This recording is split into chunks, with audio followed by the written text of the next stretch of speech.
Olá, eu sou Iago Cassetari e nesse vídeo eu vou falar um pouquinho sobre os processos fisiológicos que resultam em perda de audição. Perda de audição é qualquer redução na sensibilidade que o som é percebido. Existem basicamente dois tipos de perda de audição, é a condutiva e a neurosensorial. Falando um pouquinho sobre a perda condutiva, ela é basicamente quando alguma anormalidade impede que o som chegue na orelha interna. Então ela pode ocorrer na orelha externa ou na orelha média. Essa anormalidade pode ser uma obstrução causada por algum corpo estranho, uma lesão no tímpano, algum fluido dentro do ouvido ou até mesmo uma infecção. Pessoas com esse tipo de condição tendem a falar baixo. Geralmente ouvem bem a própria voz devido à condição óssea. Desta maneira, como elas ouvem baixo as vozes de outras pessoas, instintivamente tendem a falar baixo, tentando nivelar da maneira como elas percebem as vozes de outras pessoas. De maneira geral, esse tipo de perda pode ser compensado com o uso de próteses auditivas. A perda neurosensorial é causada por lesões na cóclea ou no nervo auditivo. Geralmente, as próteses auditivas não apresentam resultados tão bons nesses casos. Pessoas que sofrem de perda neurosensorial tendem a falar alto na tentativa de escutar a própria voz. Há pesquisas em andamento tentando estimular diretamente o nervo auditivo com sinais elétricos, através da técnica conhecida como prótese coclear. Agora falando um pouquinho sobre as causas de perda auditiva. A primeira delas é uma causa natural, que é o envelhecimento. Ela ocorre especialmente nas altas frequências. Vamos falar da perda de audição induzida pelo ruído. A exposição a altos níveis de ruído por um longo tempo danifica as células da cóclea. O tímpano raramente é prejudicado ou danificado por esse tipo de exposição. A exposição a altos níveis de ruído danifica as células ciliadas, o que resulta na perda auditiva. Há dois tipos de perda de audição induzida pelo ruído. São a perda temporária e a perda permanente. Ambas são causadas por lesões nas células ciliadas. As lesões ocorrem nas células ciliadas na região da membrana basilar, sensíveis ao som em particular. Por exemplo, um ruído de 16 kHz causará danos na membrana basilar próximo à sua base, enquanto um ruído de 200 Hz causará lesões próximas ao ápice da membrana basilar. Agora vamos falar um pouquinho sobre ototoxicidade.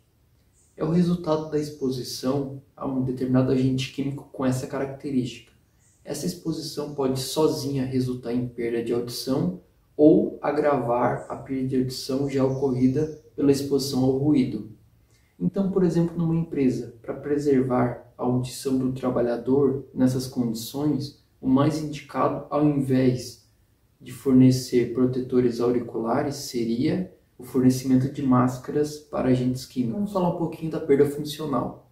Essa é uma condição em que o paciente parece não ouvir, contudo a patologia não está no sistema auditivo, mas sim é causada por fatores emocionais.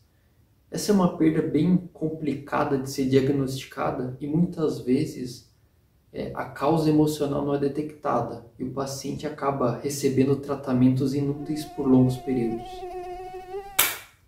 A sensação de zumbido, não exatamente esse, é um indicativo em que a perda auditiva já ocorreu e ele se manifesta mesmo na ausência de fontes sonoras. Vamos falar um pouquinho do controle de ruído na indústria. Existe um procedimento de avaliação que é feito para determinar se o trabalhador está ou não sujeito a uma condição prejudicial para a saúde dele com relação ao ruído, que é a chamada dosimetria de ruído. Então, no trabalhador deve ser posicionado um equipamento chamado audiodosímetro. Esse equipamento fica durante toda a jornada de trabalho, uma jornada típica. Ao final dessa jornada, o avaliador descarrega os dados desse equipamento no computador e, através do cálculo de dose, é possível determinar se o ruído que o trabalhador ficou sujeito durante todo o dia, ou seja, uma jornada típica, é ou não prejudicial para a saúde dele. Na medicina, existem alguns procedimentos para determinar ou para acompanhar a saúde com relação ao ruído do trabalhador, que são as audiometrias. Então, nelas é feita regularmente esses exames e é possível determinar possíveis perdas de audição ao longo do tempo. A seguir, vamos assistir uma simulação de vários graus de perdas de audição. Então é possível ver ou perceber como o indivíduo nessas condições percebe o ruído externo.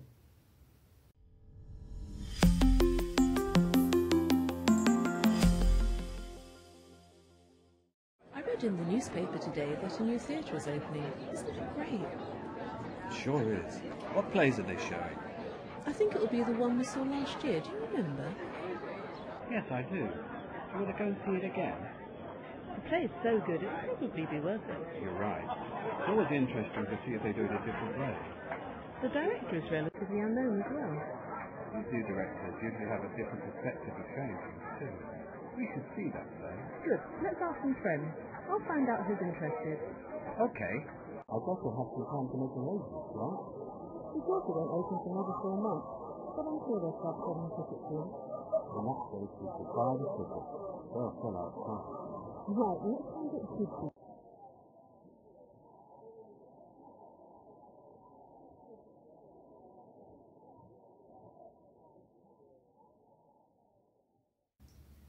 Era isso o trabalho. Muito obrigado pela atenção de todos. Eu deixarei aqui no final desse vídeo os links dos vídeos que eu inseri ao longo desse meu trabalho e também deixarei os livros que eu usei como referência bibliográfica. Se alguém tiver interesse, vai estar os links abaixo. Fique à vontade para lê-los. Muito obrigado. Até mais.